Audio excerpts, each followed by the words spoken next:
কিছু সমস্যার কারণে আমি বেশ কিছুদিন ভিডিও দিতে পারছি না। মানে মেন কথা হচ্ছে ভিডিও করতে আমার ইচ্ছাই করছে না। তো আমাদের একটা ঠাকুমা মারা গেছে, তো আমাদের এখন অসহ্য চলছে। এইগুলো হচ্ছে আমার অনেক আগের ভিডিও করা ছিল। তো দেখো ভিডিওগুলো কিন্তু এডিটও করা হয়নি, 4-5 দিন হয়ে গেছে, তার আগে এগুলো করা ছিল। তো ভাবলাম আজকে এডিট করে একটু পোস্ট করি। তো দেখো সকাল সকাল আমি ঘুম থেকে উঠে পড়েছি। উঠেই প্রথমে ঘরটাকে ঝাড় দিয়ে নিচ্ছি। আর এখন কিন্তু তোমার ওই 5:30 মতন বাজে। তো বাইরে কেবল সবে সবে আলু ফুটতে শুরু করেছে, আর আমি কিন্তু ঘরের ভিতর লাইট জ্বালিয়ে নিয়ে তারপরেই কিন্তু ঘরটাকে ঝাড় দিয়ে নিচ্ছিলাম। তো ঘর দোর গিয়ে ঝাড় দিয়ে নিয়ে আমি ঝটপট করে চলে যাব হচ্ছে রান্নাঘরে। রান্নাঘরে এসেই দেখো চালটাকে প্রথমে ধুয়ে নিলাম, ধুয়ে এখন হাঁড়িটাকে ভাতটা বসিয়ে দেবো। আর আজকে রান্না করব সয়াবিন, তো তার জন্য সমস্ত কাটাকুটিও করে নেব। আর আমি আগেই বলে রাখি, এটা কিন্তু আমাদের আগের ভিডিও, সেই জন্যই তোমরা রান্নাতে পেঁয়াজ রসুন দেখতে পাচ্ছ। বর্তমানে কিন্তু আমি কোনো ভিডিও শ্যুট করতে পারছি না বা করছি না। তো তাই যাই হোক, একটুখানি জিরে আর রসুন পেঁয়াজ এই সমস্ত ভেজে নিয়ে তারপরে সয়াবিনটা করব একদম সিম্পলভাবে। আগে একদিন মশলা দিয়ে করেছিলাম, আমার হাজব্যান্ড একদম সকালবেলা মশলা টশলা নিতে চায় না, মশলাদার খাবার। তো বলল যে একদম সিম্পলভাবে কিছু রান্না করে দাও। তো দেখো এইভাবেই সয়াবিনটাকে দিয়ে দিলাম, দিয়ে হচ্ছে ভেজে নিয়ে ঝোল দিয়ে ফুটিয়ে নামিয়ে নেবো, এইটুকুই ব্যাস। একদম সিম্পল যেভাবে করা যায় সেভাবেই।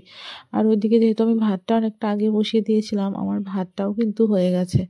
আর এইদিকে দেখো ভাতটা হতে হতে সয়াবিনটাও আলু টালু গলে গেছে, বেশি তো টাইম লাগে না।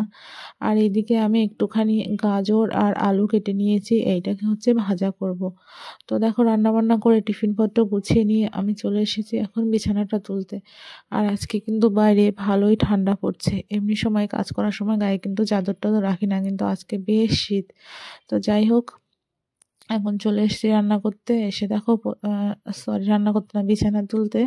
তো এসেই প্রথমে ওই যে কম্বল টম্বলগুলোকে সুন্দর করে ভাঁজ করে নিলাম। আর এখন বালিশ খাতা টাতাগুলো একদিক করে সরিয়ে বিছানা বাড়ি তুলে নেব। তো বিছানা টিছানা তুলে নিয়ে হাতে অনেকটাই সময় ছিল, সেই জন্য ঘরদোর সব মুছে নিয়েছিলাম। আর আমার হাজবেন্ড কিন্তু এর মধ্যে বেরিয়েও গেছে অফিসের জন্য।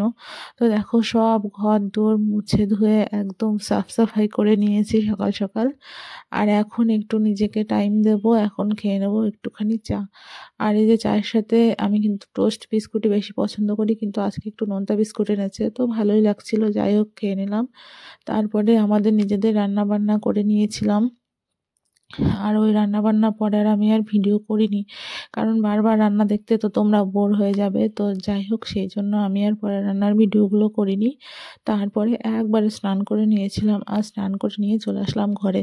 আর দেখতে পাচ্ছ আমি কিন্তু চুলটাকে অনেকটাই শর্ট করে কেটে ফেলেছি, কারণ আমার আগে স্টেপ কাট করা ছিল, চুলটা খুব বাজে হয়ে গেছিলো।